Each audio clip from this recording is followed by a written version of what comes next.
Well, welcome everyone. Thank you so much for being here. This is a SmartMusic webinar. We're going to talk about how to reach every student using SmartMusic for differentiated instruction. My name is Ryan Sargent. I'm the manager for content and education here at Make Music.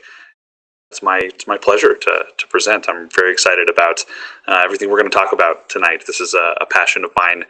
Since I was a middle school band director, it's my hope that everybody gets some excellent tips that you can take back to your classroom, whether that's tomorrow or hopefully in August or September when you're back at school. A little bit about me. Obviously, I have a nice, fancy professional bio, but the long and short of it is I'm a band kid. I've been a band kid for a long time.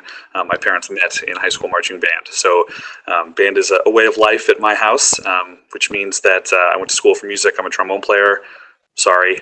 And after grad school, I taught middle school band, taught little brass studios, and now I work for Make Music. Kind of throughout all those experiences, I've had the privilege of getting to see a lot of different music classrooms and a lot of different teaching situations. And the thing that strikes me more than anything else is that no one is in the same situation.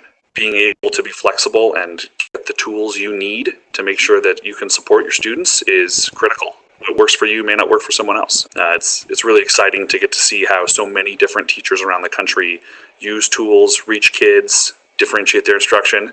And I'm particularly passionate about technology. I'm on the board of the Technology Institute for Music Educators.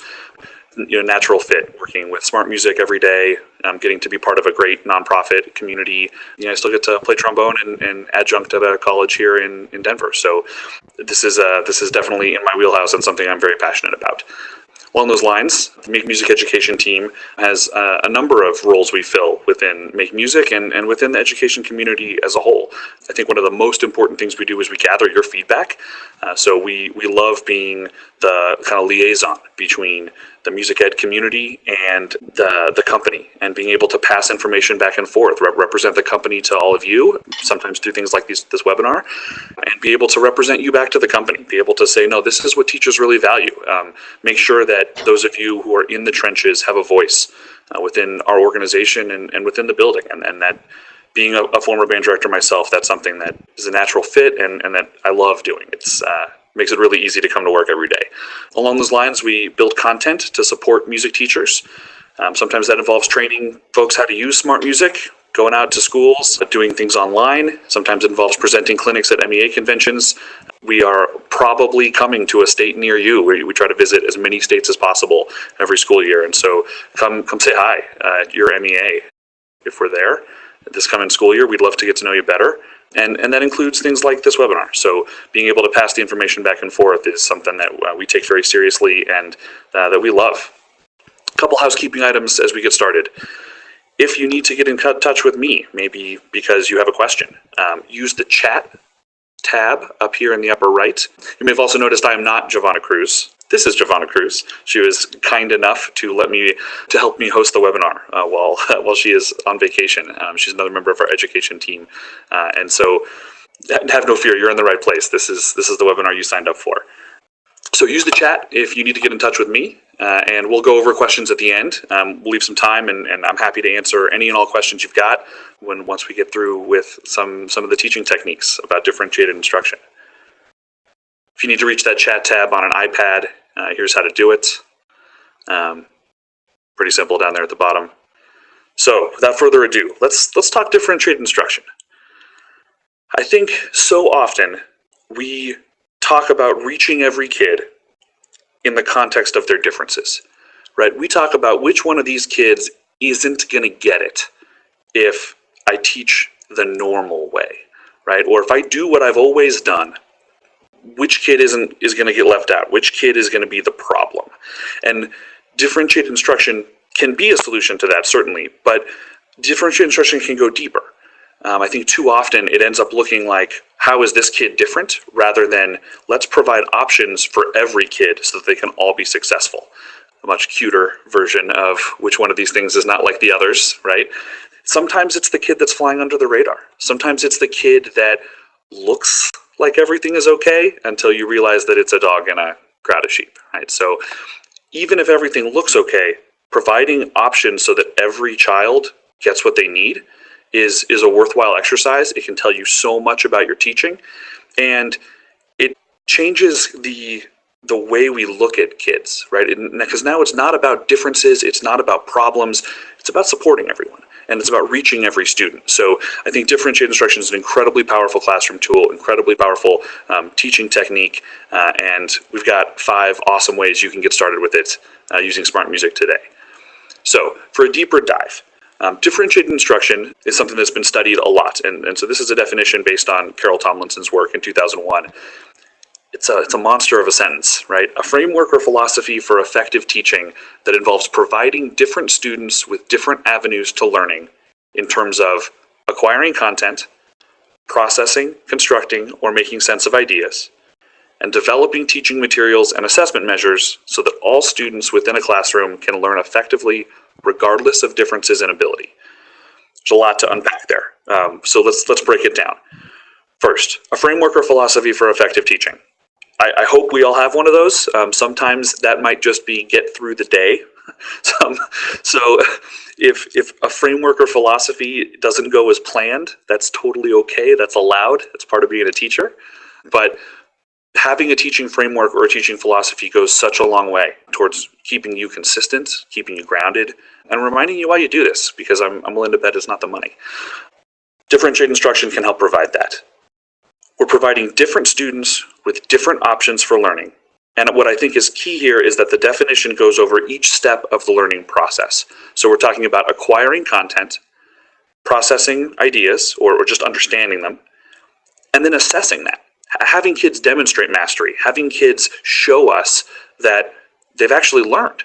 And by hitting all 3 parts of that, getting a first touch with the content, processing those things and making sense of them, and then demonstrating that we've met the learning objective, being able to apply a teaching philosophy to all 3 sections of the learning process helps make it more effective. And that's one of the things that I think is so critical about differentiated instruction. We know we're reaching every kid because we're hitting them at all 3 parts of the learning process. We're making sure that we're not leaving anything out, and so we're able to actually make contact, in many cases, with students to check in at each step of this with differentiated instruction, and we're not letting anybody fall by the wayside. In other words, we're going to adjust that learning process to more efficiently and effectively reach every student. This isn't about figuring out which kids or problems are different and kind of propping them up. That'll end up happening. But this is about making sure that the entire process is more effective and efficient. And I emphasize the word efficient because I know you don't have enough hours in the day. And music teachers, as much as any teacher, don't have enough hours in the day. There are never enough rehearsals before the concert. There are never enough rehearsals to cover all those National Core Art standards. There are never enough rehearsals to make sure that you feel comfortable going into the next contest or festival. And so being able to make the learning process more efficient is a huge thing. And we're going to talk about how SmartMusic can help you do it. I think there are a lot of misconceptions about differentiated instruction. So what are some things that differentiated instruction is not? Well, it's not an individual lesson for every student because nobody's got time for that. It doesn't mean that you necessarily need to provide an individualized lesson plan for every kid.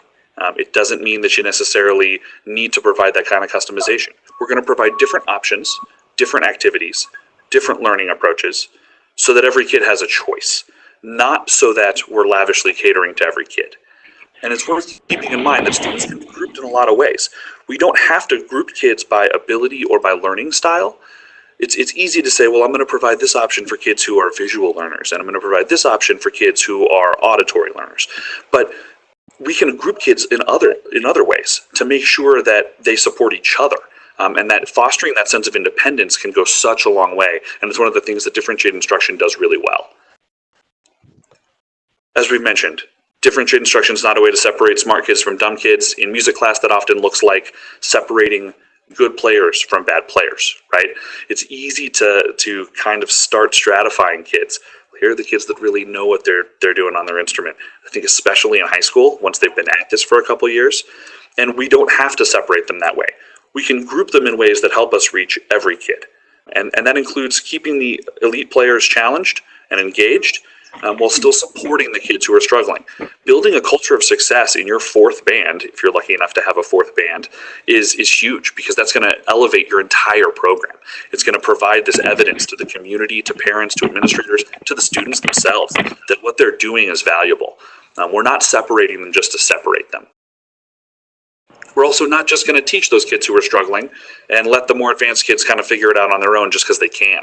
Advanced kids need support too, and differentiated instruction provides them with the options to help them help themselves. So while we may still provide more one-on-one time with students who are struggling, the advanced students need options. And so we're supporting all students. And sometimes that happens through self-assessment, but with support, with a background, and with a foundation that you provide. You're probably already doing some differentiated instruction in your classroom.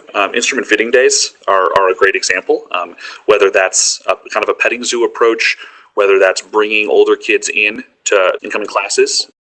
There's lots of options, but when we provide students choice, that helps keep them engaged, helps make sure they're passionate about what they're doing. It's a classic form of differentiated instruction. Vocal teachers deal with changing voices all the time, and high school teachers deal with this too. So how we manage that when we provide different options for those students, whether they're struggling or whether they're handling it really gracefully as middle schoolers can handle anything. What we're doing is we're differentiating our instruction so that students have choice, and so that students have the ability to do what's going to keep them successful. We also do this all the time in rehearsal. We provide individualized feedback. We focus on different technical skills for different students, because one student might be having an easy time getting over the break, but a difficult time keeping their pinkies down. And so making sure that those technical skills are covered in a way that addresses the needs of every student is another example of differentiating your instruction.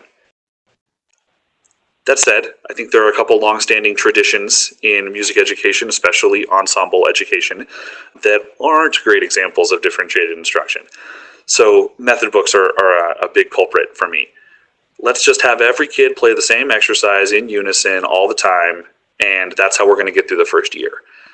I think that's putting kids in rough territory, because we're not providing them with options. We're not letting them identify their own strengths and weaknesses. Oftentimes, we're not emphasizing ear training at an early age or at an early point in their instrumental development, because we're focused on getting through the method book. And method books are notorious for doing this when we talk about which pitches instruments start on in band, right?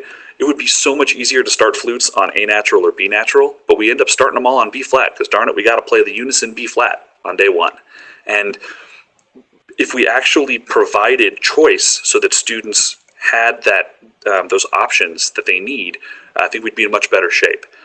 It's worth keeping in mind, different curriculum doesn't necessarily count as differentiated instruction. Just because we're having different students do different things, that doesn't mean that we're differentiating our instruction. This is about giving kids options for learning the same material, more than it's about saying, well, the trumpets are playing one part and the clarinets are playing a different part.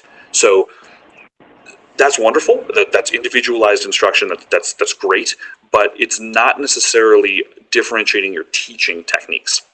And we're more likely to reach every student when we differentiate those techniques, provide options for learning, rather than simply giving them different pieces of repertoire. So the 5 ways to differentiate your instruction we're going to talk about today. We're going to talk about providing students with choice. Again, that goes beyond repertoire, though we'll talk about that too. We're going to talk about scaffolding. We're going to talk about compacting. We're going to talk about providing quality, in many cases formative, assessments. And we're going to talk about balancing group work with individual work. It's an often overlooked thing. We get really caught up in that ensemble mentality, and being able to balance the option for individual work can go a long way. So providing student choice. This can be an incredibly effective option for differentiating your instruction, for making sure every kid has what they need. Student choice provides empowerment, accountability, ownership, keeps kids engaged, right? When students are in control of some aspect of their learning, then you're making sure that this is something that matters to them. You're saying, it's time to take responsibility. It's time to show that this is something that matters to you as a student. And that's a way to make sure that they feel as though what they're doing matters. And when we're talking about enrollment, retention, those are the kinds of things that can keep your program very strong. We're also reaching every student because they're choosing what works for them. Giving them choices means that they're going to have access to repertoire, access to techniques, exercises that actually get them to make progress. And it's hard not to be engaged when you're feeling confident and you're feeling like you're moving forward, right? I think kids get frustrated easily, and that means that they tend to disengage when things don't go well. And when they're choosing, if things aren't going well, they have another choice. And so that responsibility lies with them. Open-ended choices can sound scary, because if we're giving every kid an open-ended choice, classroom management might become very difficult, again, especially with middle schoolers. So make it multiple choice, right? Student choice doesn't have to be do whatever you want. That sounds scary and dangerous. Instead, it can be, well, choose one of these 3 or 4 things, and choose the one that works best for you. And that kind of choose your own adventure technique can be very effective. One way to do that with choose your own adventure is with curriculum. Standards and student learning objectives often prescribe a result. Where do kids need to be at the end? They're very summative. So the process, how we get there, can be a choice. If students have a certain set of rhythms that state standards prescribe that they need to know by the end of the semester or the end of the school year, students can work on those in various orders. Students can have choices about how they access those rhythmic concepts. And that goes for musical concepts too. Let's talk about how to shape a phrase without making this about everyone needs to do a flashcard exercise with the difference between mezzo piano and mezzo forte, right? This can be about figuring out what musicality means on their own terms, and providing them with that choice is a way to reach every student. It's a way to engage them. This can be a classroom management challenge, but it's also a great way to individualize that instruction because it's generating the buy-in. We're working on the same concept in different ways. We can even work on the same piece in different ways.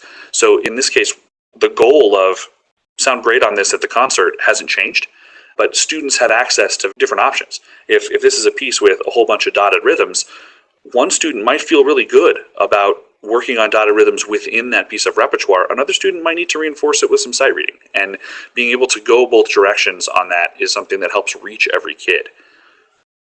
It's particularly effective for reaching kids who are flying under the radar, because they're not going to come up and tell you that working on that kind of concept within the repertoire is tough. But this way they have the ability to go after it on their own. SmartMusic can provide some help with this in all sorts of ways, right? Not only with the repertoire library, but by providing the access to loops, tuner and metronome, sight reading exercises. Making sure all of that's at your fingertips and at a student's fingertips goes such a long way towards providing them with those choices. And we'll see kind of where some of those tools are in a second. Another option is to differentiate based on skill level. Yeah, earlier I warned that just segmenting students by ability can be dangerous, but ultimately the long and short of it is different kids play their instruments at different levels, and that's a fact of life, right? It would be silly to ignore that. What we can do though is provide different exercises based on skill level, and we don't have to individualize that entirely. This isn't about separation, it's about getting every student to learn the skill in their own way. And we can provide multiple options for technique, right? If a student's an auditory learner, we can provide them a reference recording. If a student's really keyed in on the notation, then help make the connection between what the notation does and what they need to do with on their instrument. And sometimes that can take physical cues too. But providing those different options for technique goes a very long way. And that's something, again, that SmartMusic can provide by offering the notation and the reference recording or that accompaniment all at the same time. One of the ways you can change exercises based on skill level within SmartMusic is to change the key, the tempo, or the difficulty level itself. So I'll pull up a scale here in SmartMusic, and we'll be able to show how you can change the key to help adjust the difficulty level. So here's a scale, SmartMusic, nice simple C major scale. But if C majors become too easy for students, we can change it to D flat, right? Changes all automatically in the browser just by going to the display tab and choosing the key. And this applies to all the exercises in the SmartMusic library. Rhythmic exercises, arpeggios, things like that can all be changed for a key, but we can also change the tempo, right? So if tempo 100 is too difficult, we can speed it up for the kids.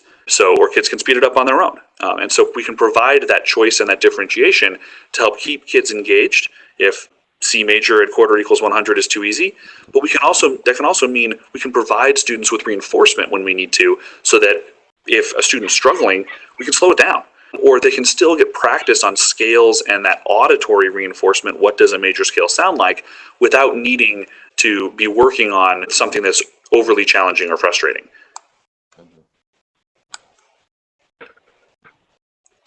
One of the other options we have is to send exercises to some students. So I'll pull up an assignment here that I built. This is a custom lip slur exercise as a brass player I do every day. I've sent to students for years and years and years. I've got the assignment set up here, and I'm going to show you how you can actually send it to some students. So we'll say that this is about the assessment grade. We'll talk about building rubrics here in a minute. And I'd like to assign it to a class.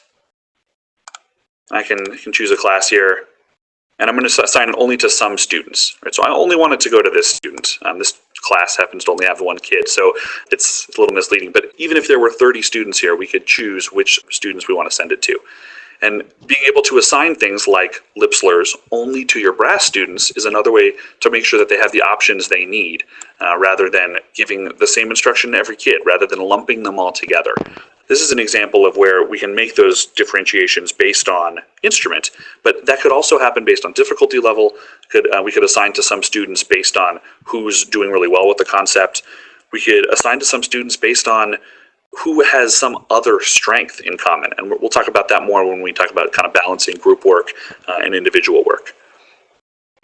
Some other options for providing choice in SmartMusic include giving students access to my part in the accompaniment if they need that auditory reinforcement.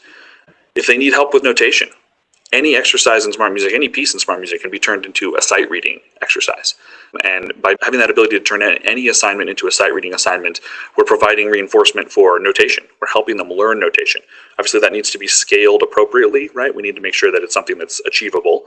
But the fact that we can offer that notation reinforcement on repertoire that we're working on in class for the concert goes such a long way towards offering students a choice about how to learn.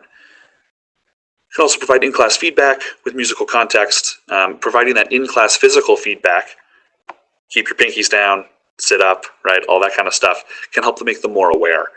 And it can provide those physical cues for students. This is another big vocal one, right? We're talking about like soft palate stuff. Thinking about the cues that happen physically in class and then having students translate that to at-home practice. One of my favorite options for providing student choice is to let them choose their own concert repertoire. It sounds a little crazy. We promise you will not end up with a mosh pit. One of my colleagues here at Make Music did this with students for years. It's about managing the process and the expectations and turning it into a privilege. So one of the way he structured this is, in order to earn an honor and a responsibility of choosing your own repertoire, you're going to need to go listen to a wide variety of options that he pre-selected. So again, this is multiple choice. It's not open-ended. You're not going to end up having to listen to Cardi B at your next concert, but instead, you're going to be able to say, out of these 30 pieces, let's figure out which ones are engaging for kids. Let's figure out which ones students are going to get passionate about, because those are the ones that they're going to practice. And you can make those 30 options. 30 is arbitrary for starters. You can make it more, you can make it less. But you can make those 30 options something that reinforces the skill that you're interested in working on this concert cycle. And so being able to say, yeah, a bunch of these pieces all have dotted rhythms. A bunch of these pieces focus on lyricism and phrasing. A bunch of these pieces are difficult to blend. Set it up for success so that they can't choose wrong, but they feel empowered. And so the way my colleague handled this was, you need to choose 2 of the pieces and they must be in a contrasting style. And then he nailed the National Chord Art Standards with responding by saying, you have to justify your choice. You have to explain why we should listen to these 2 pieces. And not only is this so empowering, it makes them listen to the reference recording.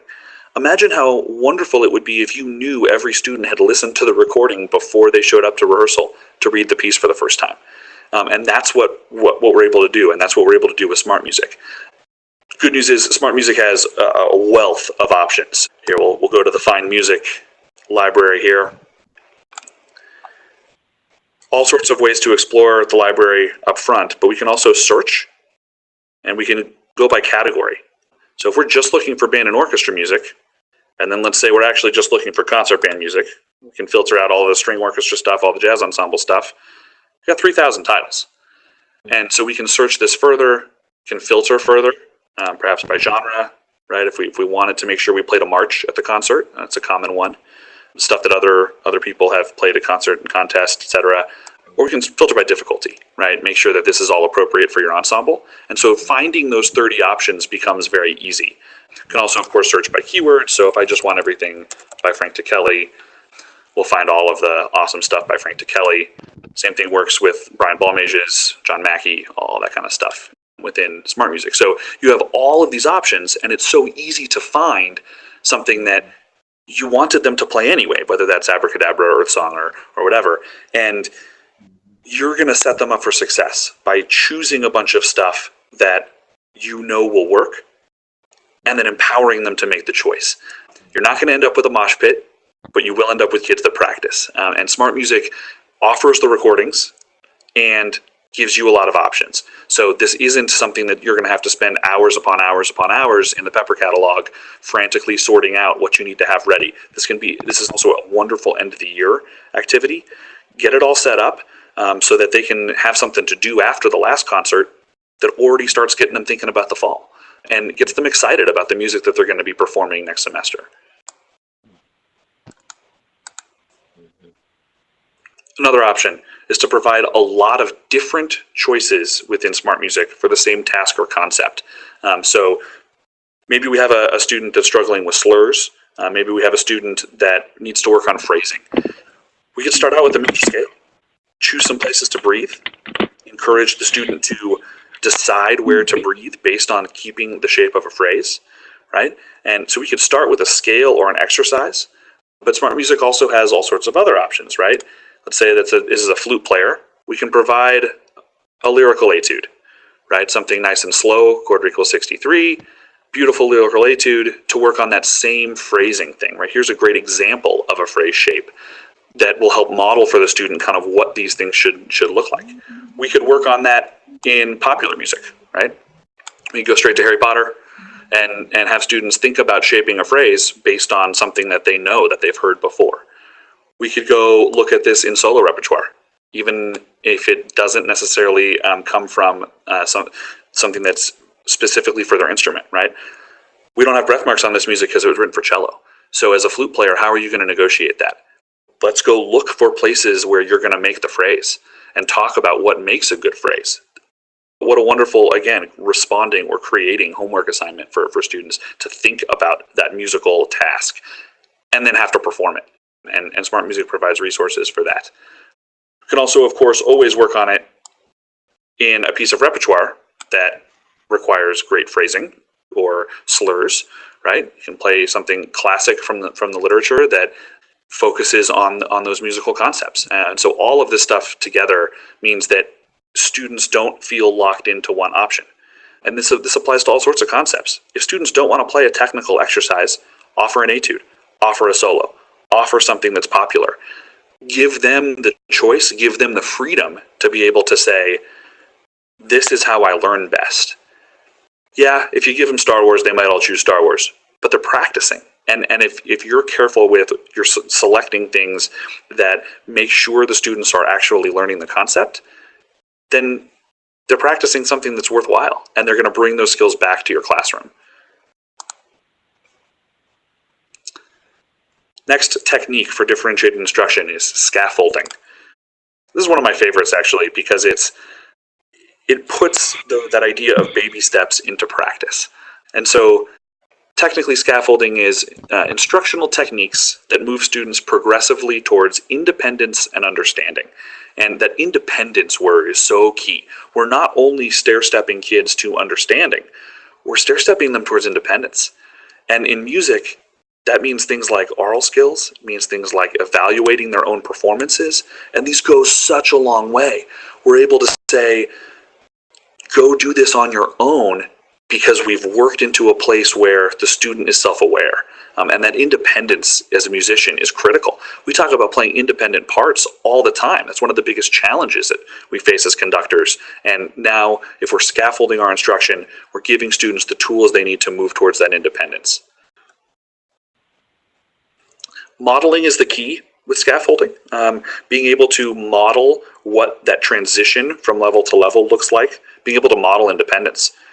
Here's how you self-assess, right? Here's an example of a good assessment. And then being able to say, here's how you go about practicing. Teaching kids how to practice instead of what to practice is a great example of scaffolding.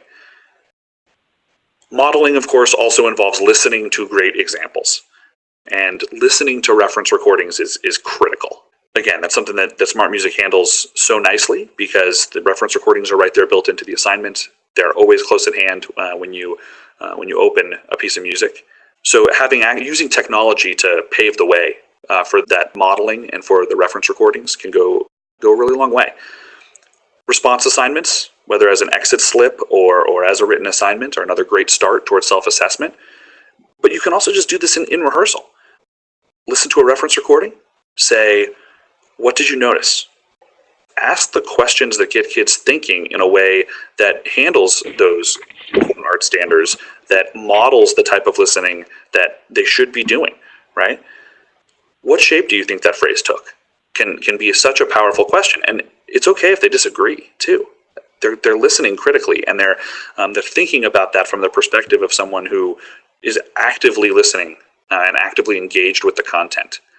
Modeling via reference recordings is, of course, a wonderful option for oral skills, even if it's as simple as following along on their part. They're connecting what they hear with what they see. Fingering along is another great option. Now they're connecting the physical tactile pieces that they practice on their instruments to a recording. So modeling all that with a great reference recording in SmartMusic is a wonderful choice.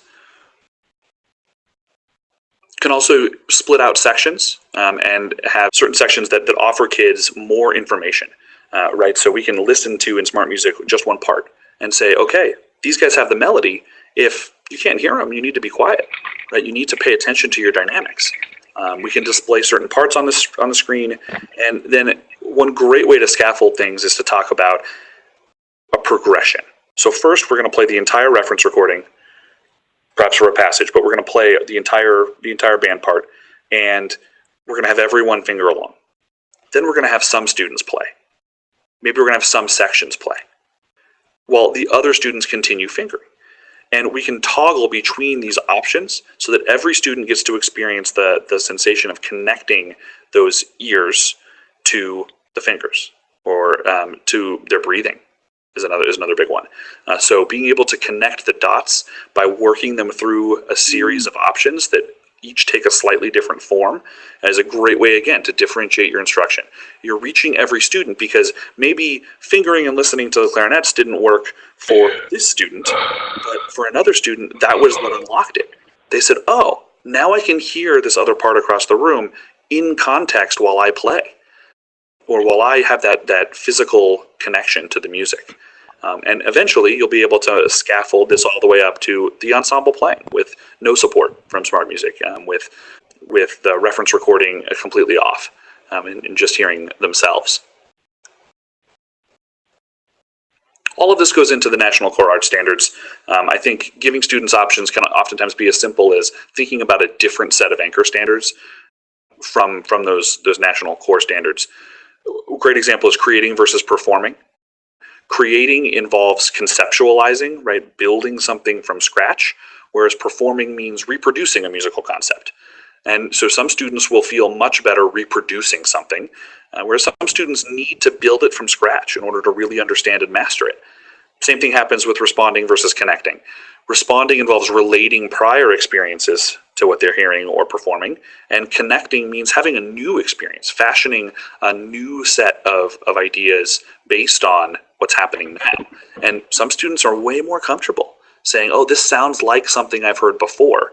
And other students are way more comfortable saying, this is what it is, and I'm having a connection with it. So offering those different options you're accessing standards, key standards, national standards, while at the same time reaching every student by providing them with learning options.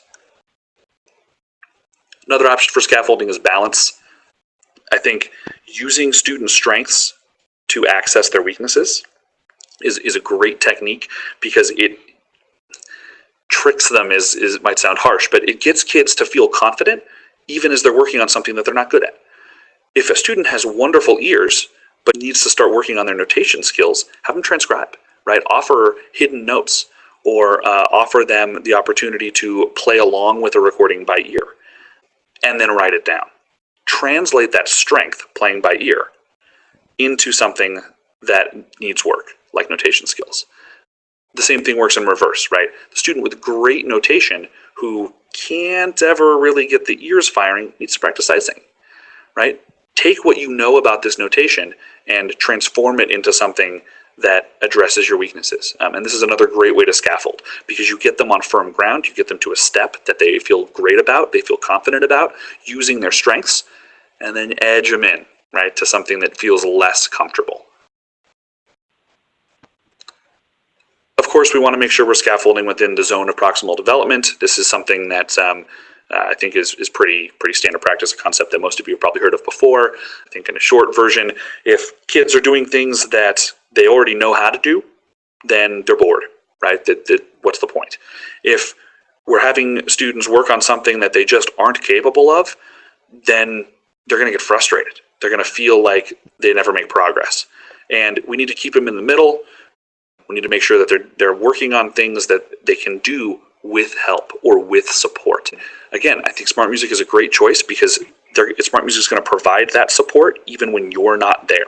When you're not in class, support in terms of red notes and green notes is still present for the student, and that way we can comfortably assign kids musical concepts and pieces that they may or may not feel comfortable doing on their own, but they can do with some support. I like to call this the Goldilocks zone as well, right? My porridge is not too hot or too cold, it's just right.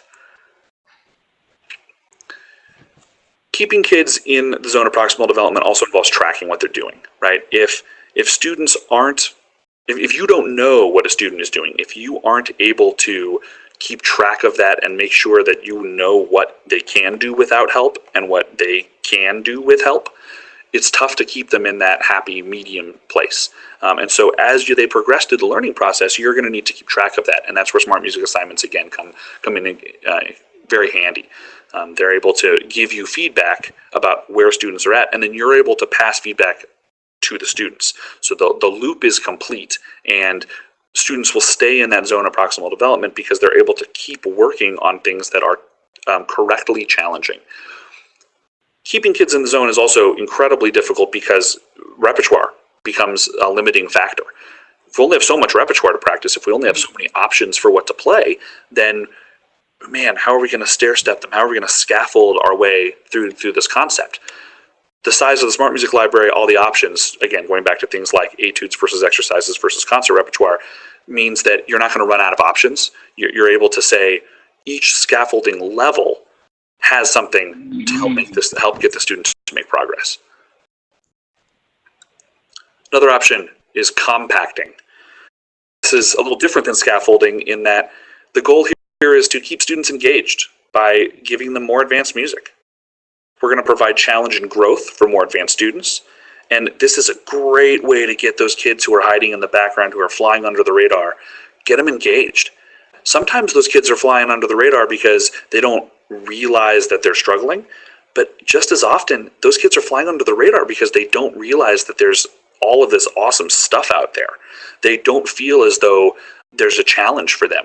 They're complacent. And providing this extra challenge via compacting is a great way to make sure that those students get engaged, become empowered, become accountable. It's worth remembering that compacting is not a punishment, right? It's easy for your most advanced students to feel as though the reward for doing well is to simply get more work. It's a very middle schooler thing to think. But this is a great opportunity to use student choice, right? If a student's mastering the jazz band rep, then it's time for some improv, right? And that's the kind of thing that SmartMusic is perfect for, right? If, as an example, say a student has mastered the lead alto part from a Gordon Goodwin tune, then, well, it becomes time to say, great, now let's learn to solo, right? Let's work on some jazz improv in such a way that you can take what you're learning from the big band chart and instead apply it. Compacting the student to start at 192 beats per minute might be a little aggressive, but again, you can adjust the tempo to suit their needs. Worth noting, we've also recently implemented some amazing new swing features in SmartMusic so that it correctly assesses swing. So jazz is a great example of a place where you can now really get into some of the details with students. You can assign things to students to implement compacting, or students can purchase a subscription and access that content on their own. So there are multiple avenues to get at this stuff in SmartMusic. Compacting can also be an introduction to self-assessment. These students are going to become more self-reliant if they're going to start attacking more difficult repertoire, and so they need to self-assess as well. And using SmartMusic, again, can be a great thing because it provides them with recordings of themselves, right? They get to listen to what they just played. And once that listening and that self-evaluation becomes part of the equation, it's not about a grade anymore. Assessment stops being about a grade. It stops being about this extrinsic motivation, and it becomes something internal. Well, I'm going to check to make sure that sounded the way I thought it sounded, or I'm going to check in to make sure I'm actually making progress. And we can take that scaffolding earlier where we were using reference recordings to build oral skills and now apply them. So compacting doesn't just have to be about giving students new repertoire. It can also be about applying skills in a new way. We're saying, great, self-assess. Don't just talk about the reference recording. Talk about your own recording. Go back and say, this is what worked and what didn't. Here's where I need to have an extra exercise. And once more advanced students are offering this for themselves, they're going to be better section leaders. They're going to be better student leaders. They're going to be more likely to notice things about the ensemble that are going to make your whole program better. And so this starts to kind of snowball in on itself. As you scaffold, more students are ready for compacting. We get to provide more student choice. All this stuff runs together and becomes more and more effective in tandem. The whole of differentiated instruction becomes greater than the sum of its parts. Chamber ensembles are another great choice for compacting, right? It's a way to get multiple students who are doing well, all working on the same thing. I think often we try compacting by sending kids to solo and ensemble contest, right? Like, hey, you're the kid that's the most advanced, get something ready, go to contest. And that's one option. It's certainly acceptable, but the chamber group that doesn't compete ends up providing more choice and ownership, because a lot of times solo and ensemble requires very specific repertoire, right? There's a list, and if it's not on the list, then you can't play it. It makes everything, again, about that summative day of the concert. We're reaching for this one specific goal instead of simply making music because making music matters. And so building a chamber group that doesn't compete means they get to choose repertoire, means they get to be part of community events. They get to form bonds with each other as musicians that last. And then if they're really, really doing well, they can always submit to perform at things like Midwest, right? Being a chamber group that doesn't compete doesn't mean you can't ever compete, but it gets the buy-in and the engagement from the students who might be getting bored, the students who might be flying under the radar. When it comes to chamber repertoire, remember, you can always upload things to SmartMusic. So if there's a chamber piece that for some reason isn't in the library, you've got options. And SmartMusic can still be a way to make sure that these students have that support when you're not there, the same way that it happened for ensembles or for solo repertoire. Another way to differentiate your instruction is to provide quality assessments, and these usually are formative. It's when it comes to differentiated instruction, formative assessments go a long way, and that's because they are making sure that you're tracking the learning process rather than the result. We talked about how differentiated instruction seeks to improve all phases of the learning process, right? From intaking new information, processing it, and then demonstrating that mastery. And formative assessment is about making sure that each step in that process has feedback going back and forth between you and the student.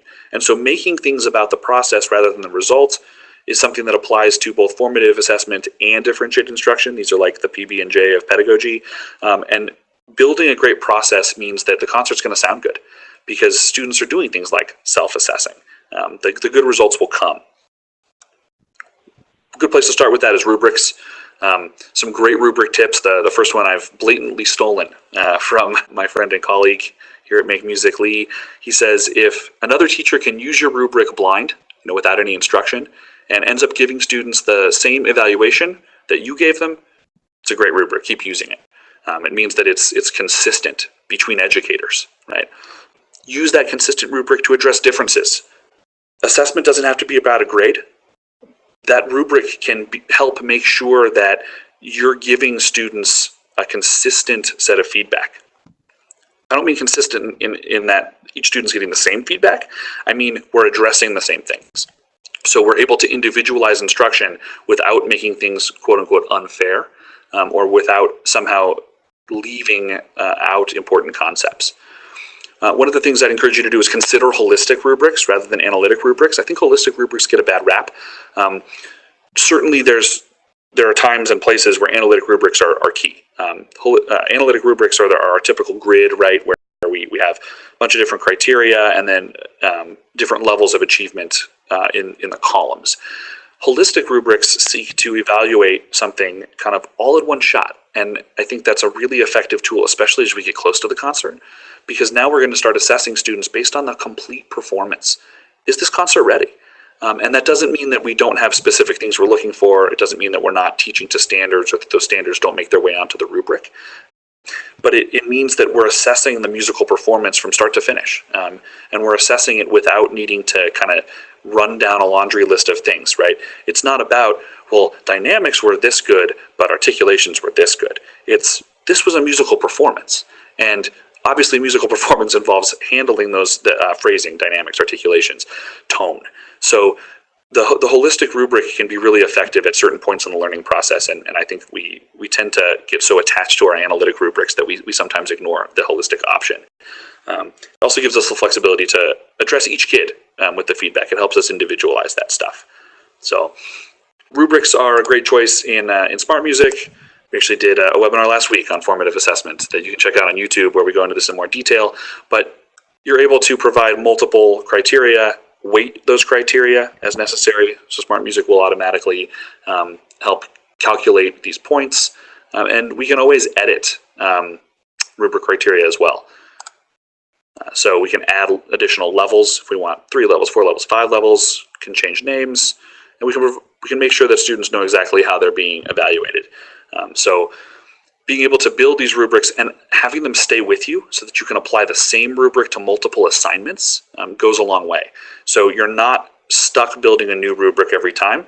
Once you find that rubric that works, that another teacher can use effectively, you're able to apply that to different classes to provide vertical alignment. So now your 7th grade band is using the same rubric for flying tests as your 6th grade band. Students are now used to it. You're providing consistency, even as you're able to differentiate the instruction, because it's a rubric that allows you to provide individualized feedback to every kid.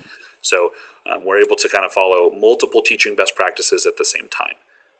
Speaking of individualized feedback, everybody does better when they know exactly where they're at. And that's the key with individualized feedback. We're helping make sure that every student knows what the next step will be. And that individualized feedback can come from all sorts of places. Right? It can come from you. It can come from themselves, right? We talked about self-assessment. Can also come from peers, and then of course it can come from SmartMusic, right? When we're learning notes and rhythms, we can use SmartMusic's feedback, red notes and green notes, to make sure that we know where we need to work on. If this is the section with all the red notes, then that's the place to slow down. That's the place to put on a loop. That's the place to handle those things. Peer feedback can be especially effective, and the reason that there's a big fish on this slide is because the Fishbowl is one of my favorite activities for having students provide feedback to each other. The way this works is one student sits or stands in the middle, and other students sit in a circle, and the student in the middle performs, and then students around the fishbowl give feedback. And this is a great opportunity to model what good feedback looks like for kids, right? This isn't about, oh, that was good. It's, oh, I really liked the phrasing, but I didn't really get a sense that the dynamics built to the end of the phrase. I thought your breath was happening all in the right spots, but dynamics could have been better, right? And so modeling these assessment techniques for students helps move them towards self-assessment, and it gets them to practice that in front of you so you can check in, right? If kids are providing great feedback to each other, they're probably also doing a decent job of self-assessment. And then on top of that, when you're modeling it, you're simply giving students feedback, which is exactly what they need. So we're checking a lot of boxes with this exercise, and that's why the fishbowl is great. It's also a great example of teaching a student to fish rather than giving them the fish, right? So you even get fish puns. Another option for self-assessment is to have students comment on their SmartMusic submissions when they submit their assignments. So instead of saying, oh, it's fire and forget, I get the grade I get, whatever, build a rubric item that says you need to offer comments on your submission for points. And then you'll be able, in the SmartMusic gradebook, you'll be able to read those comments and give them points for the submission. So not only does this totally cover the National Core Art Standards responding stuff, but it gets that self-assessment going and it connects it to the rubric. So now we've got a formative assessment that loops back to the student's self-assessment. It's also building the expectation that student uses recordings, right? Go listen to your own recording and evaluate it, right? It completes the loop. So now the feedback you provide back to the student on their SmartMusic assignment can discuss, okay, you noticed this, here's what you can do to fix it. Or, you talked about this, but not this other problem over here. Did you catch that? And being able to have that back and forth, having to have that dialogue is one of SmartMusic's, I think, greatest strengths, that students and teachers can communicate in that way. You can also reassign things. So they can comment, you can say, ooh, wow, they didn't get it, and reassign the thing to them so that they're able to have another shot. Our fifth and final differentiated instruction technique is balancing group work with individual work. And I think this is something that often goes overlooked. I think large ensembles force group work on kids. There are plenty of kids that learn really well as an individual, and we force that group work on them by making them play in an ensemble the whole time when they're in class. And I think the assumption is that means they're doing the individual work at home. But mixing and matching those can really help students. And this is another reason kids tend to fly under the radar. We spend so much time doing group work that we forget to empower those kids with individual work. There's all sorts of options for getting individual and group work going at the same time. One option is call and response exercises, right? Whether that's offering some rhythmic exercises that demonstrate the way rhythms overlap within a piece, or simply having students respond, in a chorale or within scales or exercises. You can have students lead warm-ups and exercises, and you can upload those warm-ups into SmartMusic so that student leaders have a reference. Now we're not only compacting things for student leaders, we're empowering students to have some choice. Which warm-up are we going to do today? And then finally, we can offer practice room time as breakout time in rehearsal, right? And SmartMusic can help make sure those students have feedback so that you don't need to check in as often, and it can help make sure they stay on task because SmartMusic uploads analytics data in real time. So you can actually, after class, go check. Sally was in the practice room for 20 minutes, and she only has 1 minute of SmartMusic practice time logged. What happened? And having that access to that data at a moment's notice means that you can trust that the individual work is successful. You can make sure that the individual work is getting done what it needs to get done. Grouping students also helps them learn more effectively. We can pair students beyond the usual options. I think it's easy to provide pairing options or kind of groups within your ensemble: brass versus woodwinds, violins versus cellos, male voices versus female voices, right? This is an easy, that's the low-hanging fruit, right? And we can pair kids in other ways, right? We can pair kids based on ability. We can pair kids based on maybe something that they're good at that other students haven't noticed, right? You can say, everyone that really nails articulations when we're sight reading, let's group you guys together. And then let's group all the students that really seem to pay attention to dynamics when we're sight reading, right? Because you know who those students are.